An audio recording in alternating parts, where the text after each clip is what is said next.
Hello everybody and welcome back to the channel. We're back again with another video, and this video is in the city of Kitwe.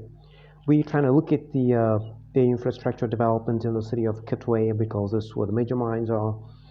Besides that, it's a very old city. So basically the Kuba Belt entirely, there are lots of cities which are old cities, and if you look at the potential of the mining industry, it's huge.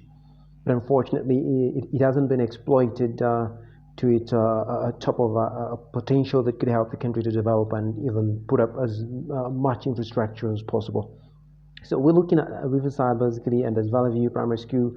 That's one of the schools where we went when we were young. But if you take a close look, you try to drive around the area, you're still going to see it's the same school. It hasn't developed much from the 90s until 2022. So, which is a shame. There's a reason why we had to come up with a theme, because we really need to ask the question whether the mining cities and mining towns of Zambia are going to develop to its full capacity of the potential infrastructural development that is needed.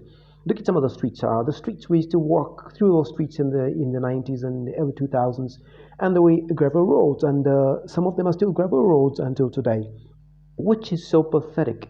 If the mining bosses or the so-called investors could really want to develop the place, yeah, they could have done that a long time ago. Well, probably it's not the mining bosses, but it's the government, the policies. So you need to know on how you set your policies, and you must make sure that the policies are implemented. In other words, or in short, you've got to walk the talk. That was a joint in the night where the Jerabos gather in most instances. So we don't want to talk much about them, but anyway, they've done a lot of good jobs by doing the mining, which is breaking up the Black Mountain.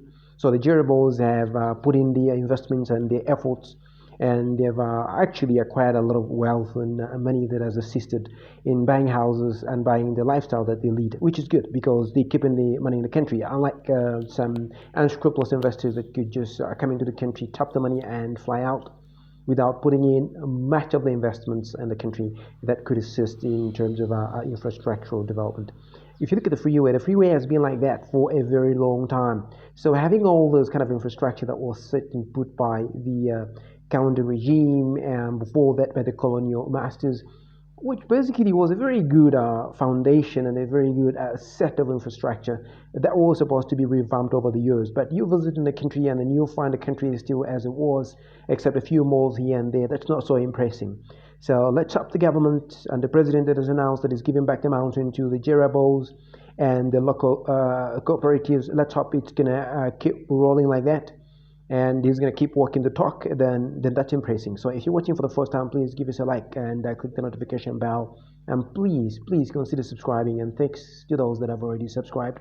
See you in the next one. And it's very embarrassing to hear that a black man is going to sit and work on gold and diamond, and he doesn't know what to do with it. He doesn't know how to sell it and where to sell it. Because if I could remember well, it took us a while for the West African brothers to come into the country, and afterwards start to buy the emeralds from Kajim and then selling them. In those days, it was booming when you hear of Kajims are coming on Friday. They're going to spend the whole weekend in Kitwe and Buchi, and then what will happen is all those girls who were slave queens, although they were not slave queens in those days, they would go to Buchi and the clubs, and then they'll benefit a lot from those miners that were coming from Kajim. So it took the West Africans to come down to the country and then start buying the emeralds for the local Zambians to understand how the business of gemstones worked. So basically, yeah, I really applaud the president for giving back that mountain to the Jerabos. Not actually giving back, but carrying on the processes of mining that Black Mountain. And let's hope they're going to do the same in other mines as well, or they're going to incorporate the locals to have at least a share of 50%, and then other investors also could come in with another 50% or even better ratios. So thank you for watching, and see you in the next one. Bye.